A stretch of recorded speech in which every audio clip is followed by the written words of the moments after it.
મારી બાઇક લઈ લીધી છે હેલ્મેટ વગર 500 રૂપિયામાં કે 500 નું હેલ્મેટ નહીં આવતું અને હેલ્મેટ પહેરવાથી માથામાં ગડબડ થાય છે બીપી પેશન્ટને. બધા એટલા લોકો નહીં પહેરતા તો પણ કાયદો ફરજિયાત છે. 56 ની છાતીએ ઉઘરાવાનો કાયદો કાઢ્યો છે.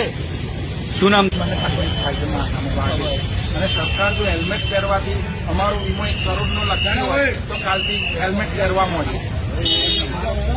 એવું કે છે સેફટી માટે તમારે પહેરવાનું છે એવું કહો છો બધા. તો અમારી સેફટી રહે કે ના રહે દુનિયાને શું જરૂર છે? કાયદો બનાવ્યો છે, બધા નાગરિકો ભેગા થઈને અરે કાયદો તમને લોકોને આપ્યો છે. અમે પબ્લિકને તો એવું કીધું જીવો અને જીવા દો. 56 ની છાતી છે. ભાઈઓ અને બહેનો તમારી રક્ષા કરીશું. મારી છોકરી બાઇક વગર ગઈ ને એના ભાઈબંધ પાસેથી પૈસા લીધા ને તો ભાઈબંધ 15 દાડા પછી કે પેલા પૈસા લાય.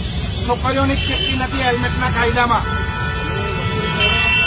અત્યારે મારામાં તકલીફ એ છે આ કાયદાની વાત કરી તમે એટલે અત્યારે મારી બાઇક આપો તમે જતો મારી પાસે છે ને બધું શું ભાઈ પીઓસી બી છે, લાયસન્સ બી છે, બધું જ છે. હેલ્મેટ નથી પહેરવાનો છોકરો એની હેલ્મેટ કરાવવા હેલ્મેટ તો અહીં નહીં પહેરવાનો મારો છોકરો દંડ કરવાનો છે. દંડ ભરવાનો હતો. હેલ્મેટ પહેરવાનો દંડ કહી દીધું. કાલે તમે કહેશો નાટક કરો કાયદેસર કાયદો અમલમાં. મેં નથી પહેરવાનું હેલ્મેટ. મેં કાયદો નહીં બનાવ્યો. હા તો જેને બનાવે એને મોકલો. મેં અહીંયા નથી પહેરવાનો. કામ મેં મને રક્ષકના પૈસા કોણ આવશે? 1250 રૂપિયા છે.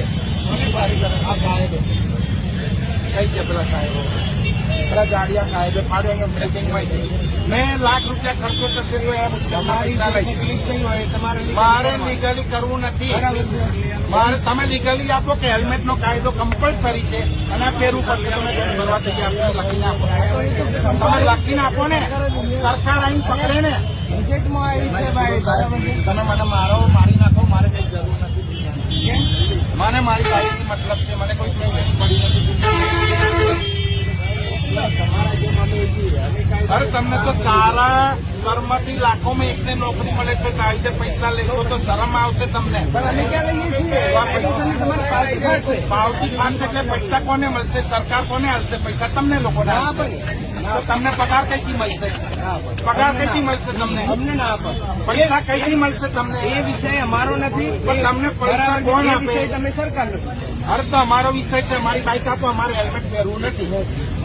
ખોટી ગમે ના કરશો.